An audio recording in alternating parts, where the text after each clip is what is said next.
Pwede bang bagalan ko ng kaunti para sa hindi What's up guys? And tuturuan ko ngayon kung paano gumawa ng rendering dito sa Prisma 3D. Ito ko na sa inyong solution. Yan, isang rendering yan, basic rendering lang yan. So let's go now and let's do it. So ngayon, ang una natin gagawin ay dito, tapos yung sphere, transform natin to. Kung gusto nyong lakihan, nasa sa inyo yan, pero ako lakihan ko to. Now I scale to 6.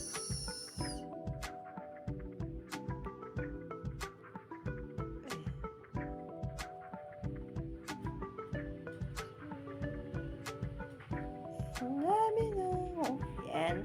And now, ang gagawin natin ay dito pa rin. Dito. So, yan. Yan na.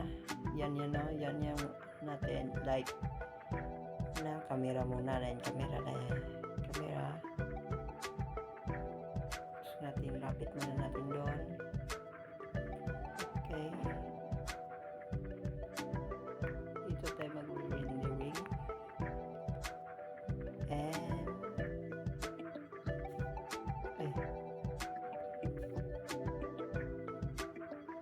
yan, nandyan ang camera, oh. Diyan nakatutok. Tapos yung rendering nandito. Muna natin dito.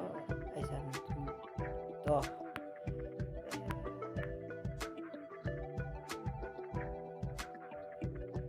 Yan. At ngayon, sisimulan na natin. Dito sa animation muna tayo. Una, kung saan mo ipoposition. Dito ko pinosisyon. Dito ko siya magsisimula. Click natin yung clock icon. Ito. Yan, frame yung red, color red. Frame yan. Tapos, hanap ako kung saan magtatapos yung animation. Isang banda. Gusto ko yung mas malayo kasi mas mabagal pang mas lumo. Ngayon, dito maglalagay ako ay di muna play ko muna to 160 na frame. I-run ko siya dito and click the clock icon. And now let's gonna test. Wait lang. Lagyan po muna natin na siya ng color. And kung gano'n siya lakas yung ilaw, pinul ko yan. Range, kung gano'n siya kalayo, maabot.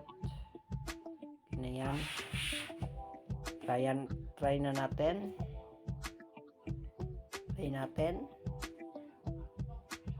Ayan. Yun, tignan nyo.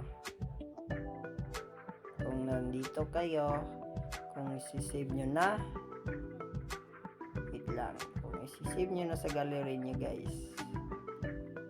Okay, so kung isi-save nyo na sa gallery, dito click nyo lang no render. Ini resolution gusto nyo guys, kahit ano.